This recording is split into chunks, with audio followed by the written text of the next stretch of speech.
Tell us about basketball news this week. Basketball news this week. Oh, where to even begin here?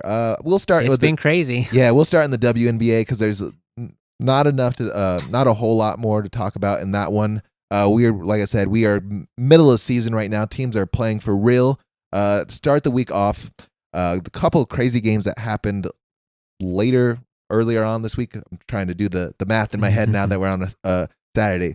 Earlier on this week, Minnesota and Connecticut once again, and just that matchup is yuck once again. 102-63 is the final score on that one. Connecticut just needs to figure something out. Nafisa had an amazing game, 23-9, and then along with her, Kayla McBride also added 20. So that's already 2/3 of what the Connecticut Suns put up. So feel bad for them. They need to figure something out, and they just need to stop doing some things up. The other crazy game that happened on the same day was the Chicago Sky versus Los Angeles Sparks. This one, a little bit more of a barn burner for our bottom tier down there. Chicago Skies do come away with this victory, 92-85. This one is crazy. Why? Because as we talked about, this was a couple games left for Cardoza before she heads out back to Brazil. Oh, right. And in Angel Reese in this game, 24-16. This is her. Wow. She becomes the first player to record a 15-plus rebound game in 4 straight games, and she's basically double-doubling it, positively. So the Sky have kind of that they might be taking that turn that we've been expecting this whole time. Got to dig themselves out of the basement. So we'll see how things kind of come to a close as we head into their All-Star weekend in a couple weeks here. And the next one, Atlanta Dream breaking down the New York Liberty. Liberty dropping another one, 90-81. Unfortunate for the Liberty here.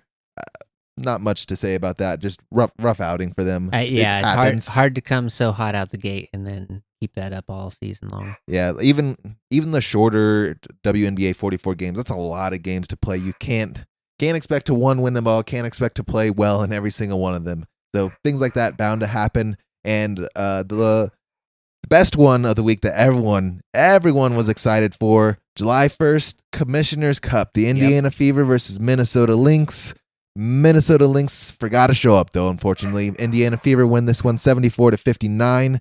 And in this one, we don't have a Caitlin Clark here, so they are Caitlin Clarkless for the most part. And like I said, Minnesota just really did not show up here.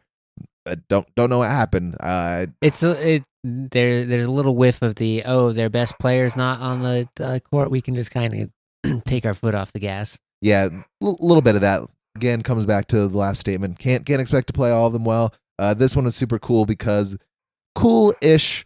One, because they are getting a $500K prize pool that they have to divide amongst all the players, which is like a $50K-ish bonus for everyone. I think if there's like 12 people on the team or so, which is roughly about right for that WNBA roster. Yep. In this game, it should be noted that Fever did go on an 18-0 run ending the second quarter before halftime. So explains what happened there. Yeah, that's hard to overcome, even if you are clicking and like playing your best ball. And if you're still trying to get up into gear, that's almost impossible mountain to climb. Yep, and the last exciting game of this week was once again the New York Liberty cannot find a win against the Phoenix Mercury. They dropped this one 106-91. So Sabali, who we know from the Unrivaled League, just straight up balling. 24 points with her name, 7 for 10 beyond the arc. That's just shooting lights out. Yeah. And of course, Phoenix proving to be a top competitor there in the WNBA shaking out. Nothing's really changed from, I guess, our tier list that we talked about last week. The tiers are just separated so much right now that we need a little bit more time before we get some separation and some teams jumping between the tiers. Excited to see if Chicago turns that corner there and gets some more victories to their name.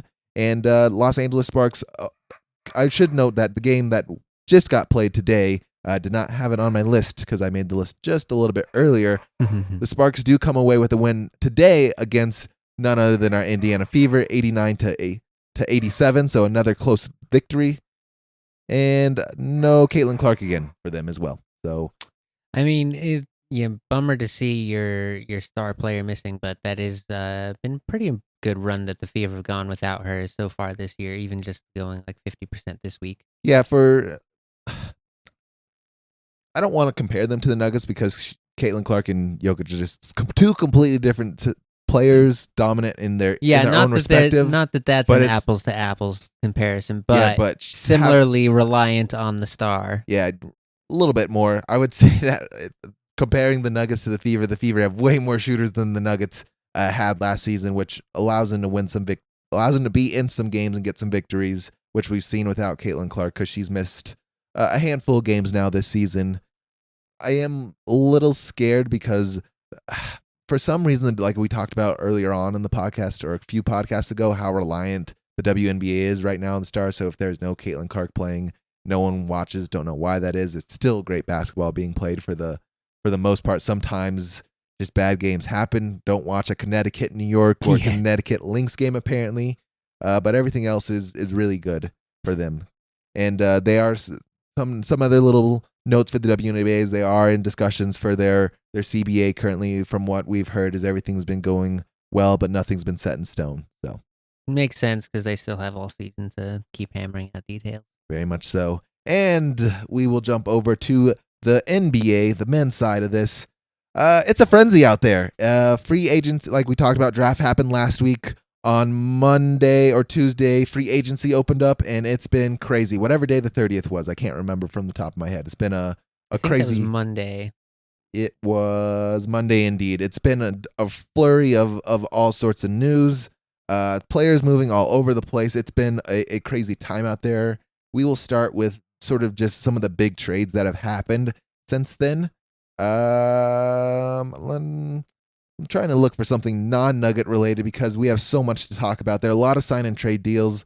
Kevin Durant moved, didn't he? That was a couple weeks ago. That was right before the draft happened. So nothing big news there. Free agency wise, not the same deal. A couple crazy things that happened free agency wise is we see Dorian Finney-Smith, who was, I don't want to call him a key piece to the Lakers because we know who the big players on the Lakers roster is, but he is an important role player for them.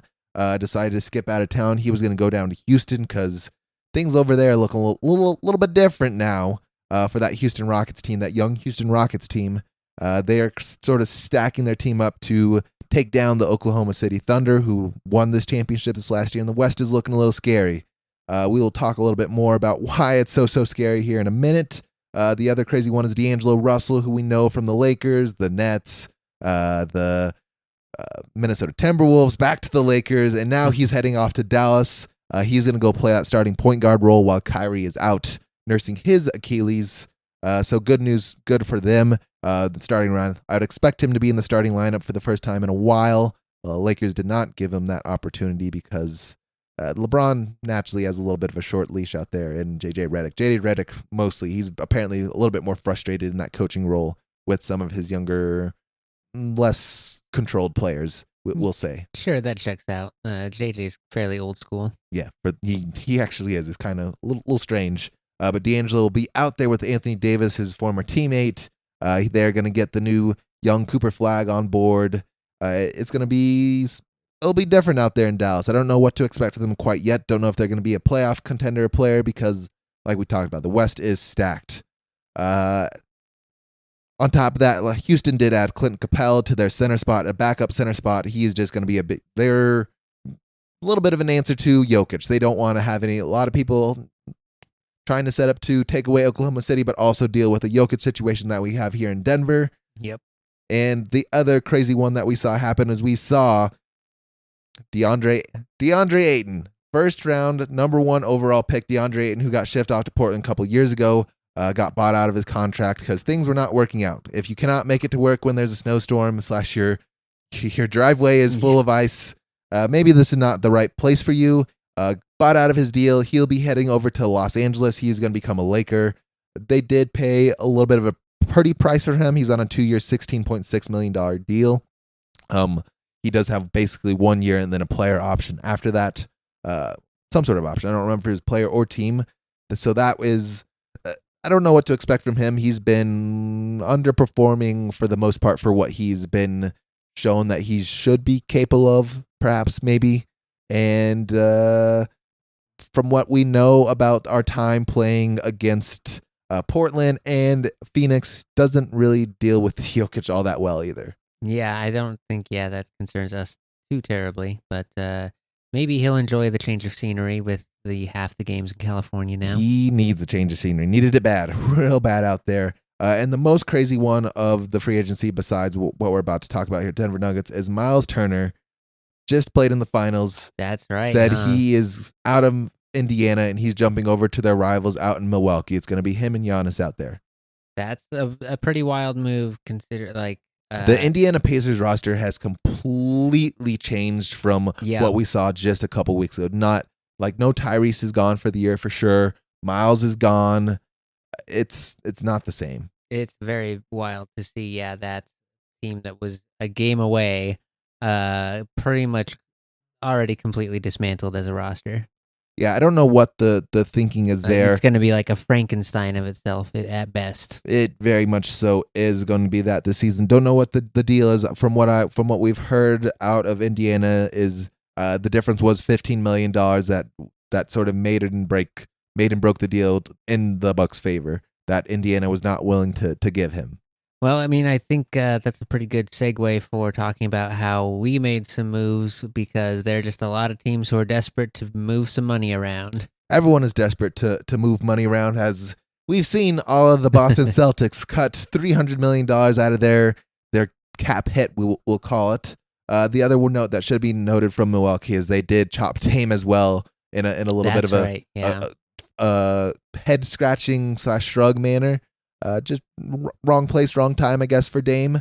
But out here in Denver, we'll start with the free agents to begin here. We already talked about a couple free agents coming in. We have Bruce Brown, who we know and love here. The Cowboys coming back into town. We know what he's going to bring: defense, a little bit of offense. He has struggled mightily away from the Nuggets, I might add, and he has a little bit of But the he injury also bug. so the injury thing is not a whole lot you can do about that. That's pretty standard Nuggets stuff. But yeah, that's very exciting to have Bruce Brown be able to come off the bench now. Very much so. Don't know what to expect from him. A lot of people are saying that him as a player, he's going to play better on a good team than he is on a bad team. That's just who he is. He's going to be that second battery energizer player that Christian Brown also was coming off the bench a little bit. Yep, we will see Brown and But Brown being able to rotate that again. rotate and put them together. We'll see Yep. the Brown and Brown defensive tourney-in-laws back in town. A little bit of a rhyme there. And we also brought Tim Hardaway Jr. in on a minimum contract, both men's for these guys here, veteran men's. Tim Hardaway Jr. offers the Nuggets a lot more reliable shooting. Why a lot of people are saying how he struggled a little bit in the playoffs, but what he brings to the Nuggets is when left open, he is shooting at a 60 or 65% clip from the 3-point range, which is something we do not have currently. Would be a huge upgrade to the current shooting situation. Yes. But yeah, why would we need to replace shooting on the roster there, Zach? Why would we replace shooting on the roster? There has been a move that has been made, one that I did not anticipate and said, this is probably not going to happen, but we did ship Michael Porter off to the abyss out there in Brooklyn, and we bring in Cam Johnson. Cam Johnson, I don't want to compare. He and Michael Porter are probably the most comparable players. Like, it's really swap for swap. Mm-hmm. What we lose in Michael Porter Jr. with Cam Johnson is we lose a little bit of height. Cam is just slightly shorter. Michael Porter is standing at a roughly 7-foot frame, long wingspan. He goes against a lot of our rebounds for us at that size. Cam is standing about 6'7", 6'8", so a little bit shorter. What we do gain with Cam is consistency. He has been consistent all the way through, even when he played in Phoenix. He is basically a catch and shoot spot up shooter. That is what he is known to do. He can do it off the dribble a little bit and is a little bit a better passer than Michael Porter.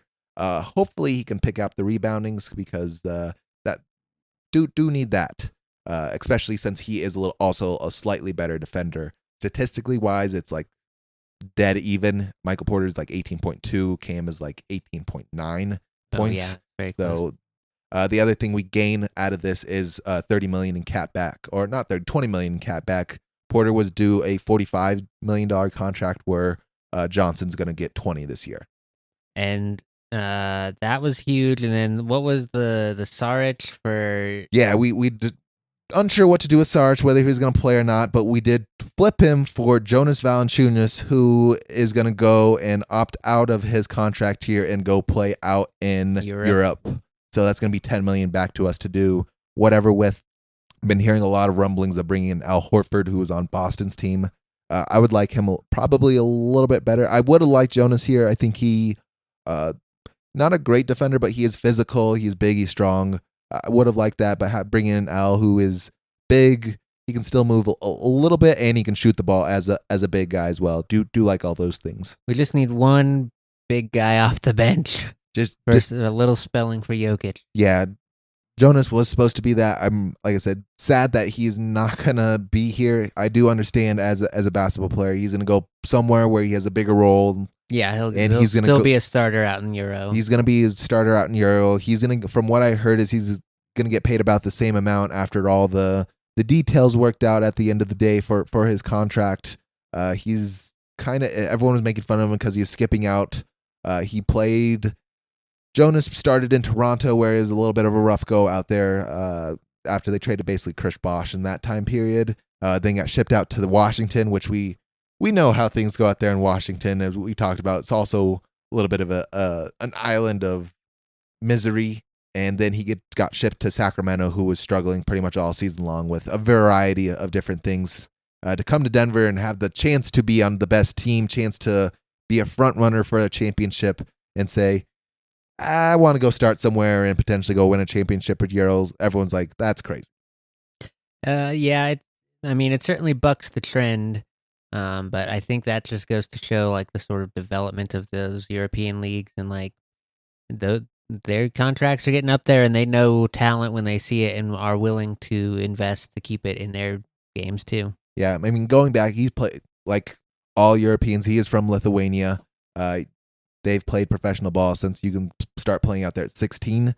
So they know what the environment's like. For some of them, it's like a homecoming for that Euro League. Yeah, and then there'll be a much bigger star over there, I'm sure, comparatively. Very much so. Like we talked about, the Euro basketball games are not the same environment we get here at all. It is crazy and it is intense. And for some people, being the star out there is far better than just being a role player sort of. Yeah, to have the undying love of an entire little country versus the vague disinterest of a very big country. Yeah, you'll have different experiences. Could have the undying love of a little state inside of a country. It's true. Yeah, so that is what the Nuggets are going to look like. So going forward, starting rotation, we are going to see Jamal Murray, probably Christian Brown if I had to guess, Cam Johnson, Aaron Gordon, Nikola Jokic. And the backup role, we're going to have Bruce Brown, Strother, Watson, I do believe. Yeah, he probably is going to be up there. Holmes and somebody else. And then potentially Zeke Naji is going to, we still need to figure out what to do. Still have Naji, yeah. We still need to figure out what we're going to do with him. I think we're potentially looking to move him still from what our very active GMs have done thus far. Yeah, the new administration in the front office working quickly to make some moves and sort of right the ship, as it were, which seemed like, I saw a lot of takes this week about like what was Calvin Booth doing if it was this easy to come in and basically week one pull the trigger on like 2 big deals. So it's just it's like a philosophy. Like I would assume anyone who's listening to this and as well as ourselves have played general manager inside of our sports games. It's making sort of the philosophical decision. Do I draft all my players and build them up here, or do I try to go out of house and build something, stick something together that is going to look very, very nice at the end? And Calvin Booth was always of the mindset of you want to build in-house, one, because it's a little bit cheaper on the cheaper side for the most part. It's cost effective, but it's a gamble because you have to hit on your draft picks. Got to hit on your draft picks, and you don't know what the timetable is for some of these. Luckily, and we've been lucky enough to have like Christian Browns and Michael Porter Jr.'s that we get them late enough and they come around and they are effective and good basketball players for what we need them to do around our Jokic Murray combo, I will say. Yes. But the two that came in, I am shocked. I am aghast that they traded Michael Porter because he is from the beloved Mizuho of the Cronkies, but the mindset for them, I think they win here in a couple ways. One is they we really want consistency, and I think ultimately, as much as we love Missouri here in the state of Colorado, at least from the Denver Nuggets side, it seems ultimately we need to make Nikola Jokic happy, and he needs more consistency around him. He echoed that very much so, Yeah. sort of in his exit presser, if we'll say. So that's sort of the ultimate end goal there, and I think Cam Johnson will do so. Like I said, bringing in one, he's a slightly better defender and a more consistent shooter. That is really all Nikola Jokic needs to be successful out there for sure. Yeah. I think, yeah, across the board, much more confident in the roster now than I was at the end of the season. Yeah. And yeah, it's Oh, it's I oh, completely messed up the lineup. Bruce Brown, Harden, Hardaway. I forgot we had oh yeah, Hardaway is gonna be Hardaway's the, going to be in there just shooting the ball. Then it's going to be Stothard, P. Watton, then Holmes, and whoever else is going to rotate out of which is that huge spot. because it gives Strother and Piwat a little bit like more leash. They don't have to be the guys right away now. Yeah, I think so. There's They get the actual time to develop, maybe. yeah. So about We'll see. that, so Watson is rookie contract is coming to an end after this season. So his time Yeah, to develop is kind of over. running out. Yeah, over. The question is there's a lot of people trying to figure out what to do with him. Do you go trade him for something? Someone a little bit younger who's still on a rookie contract? Do you resign him? If you resign him, how much are you willing to pay him? Things like that are coming up around P-Watt, which is a little scary and sad, but also from our rotation, right? Looking at it, if we lose P-Watt, depending on how Daron Holmes pays out, our rookie that we got last We year, still haven't even seen Duran other than he played what, one game before he ripped his ACL. 1.5. Okay, fantastic. Got Yeah, one and a half we games we out could of him. still use some more data on that. Yeah, so figuring out what he is, Peyton Watson potentially, he's going to be hard to come by, but he, depending on what the money situation looks like at the end of all this, or however this run begins, depending, may be out of the town here. But that to be Well, determined. yes, interesting. Then we must take advantage of this year we have this whole thing together. Yeah, the I will say this is probably the best bench we've ever potentially had, but in our championship year, because really Bruce Brown was doing a lot of him and Heavy Christian lifting, Brown were doing yeah. a lot of heavy lifting on the squad. Having the lineup that we do now, if somebody's not hitting like Christian Brown, guess what, Christian Brown, come sit next to old David Adelman here, and we're gonna throw Tim Hardaway out there and just pop him in a corner, and you have to go guard him now Yeah, because you're not going to leave him open for threes. and that will, yeah, completely, yeah, huge for the best player in the world to just give him some options. Yes. The other exciting news in Denver while we're talking about free agencies and moves, we brought two new coaches in, two former players, JJ Barea, who played out there in Dallas. We swiped him off their assistant coach roster. He'll be a little bit higher up on our staff. And Jared Dudley, who I do believe also was out there in Dallas, played with Phoenix, played in a lot of other places. He'll be our first assistant sitting next to David Adelman. So interesting to bring in a couple former players. David Adelman, as we know, and has a lot of people have echoed, very much so a X's and O's and mind of the game type of guy. So bringing in some player friendly sort of coaches sort of rounds out the what we need here in Denver. That makes a lot of sense to me, to have your assistants be like the ex players who know the routine, the rapport to build up, how to speak to a player on like a 1-to-1 level of here's what you need to know to get better, and here's how we can do it like together as a team, that type of thing. It makes a lot of sense to allow your head coach to do the system install type of things and whatnot, and leave the assistants to clean up the details and do that more interpersonal work. Yeah, so I'm excited to see what our roster brings us. We still need a backup center, a real backup center. That seems to be like the big, still glaring hole for the wish list. Yeah, it cannot be Daron Holmes. He doesn't quite fit what we need out of a backup center, unfortunately. And we already know it's not Zeke Naji. Yeah, not him, probably. I wish we could give the kid a chance. He's one of the dudes that, like, he's kind of the opposite of Rafael Devers. We asked him to play a position. He's like, I'm going to go do it. And then he's really bad at it. He's like, I'm trying my best. Go stand in the corner. You Darn. go to the corner. Just go to the corner. It's kind of that way on both sides. He unfortunately Zeke Naji, I will say this, he can shoot the ball. He was a very good 3-point shooter, at least from the percentage wise. Downfalls for him, he cannot play center and he cannot defend. So doesn't I don't know where he fits on the roster for us because It's tough. we have shooters and we brought in dudes who are basically 3-and-D guys for the lack of better term. But that is the basketball roundup. The Denver Nuggets look bigger and badder than ever. If we add a backup center, a la Horford, from what I've been hearing, who he's been just kind of sitting and waiting. Yeah. Good news for the Denver Nuggets is even if Valanciunas opts out, we are. I think if Valanciunas opts out, we'll be. I think it's 12 or 13 million below the first apron, so we can offer another mid-level cap exception to bring in whoever else. Nice. So that's very, very good. And two, we are, I think it's 22 million and below the second apron, which a lot of people have been calling Satan's prison because you cannot do a lot of things. Basically a hard cap. It does seem to really handcuff the front office in terms of options. But yeah, I did see that just from this week alone, our odds for taking the championship next year bumped quite significantly. Yeah, we are. So I think it's a tough out here in the West because wouldn't you know it, who is all in the same division, but it's us, Oklahoma City, and I think Houston we are all in the same division because we're in the West. Yep. Us and Oklahoma City are in the same conference with Minnesota. So that is our conference. And then I think there's a couple more people with us. I don't remember who because we got too much to deal with. It's already enough to keep yourself busy with. Yeah. Well, it'll be exciting to see how that turns out.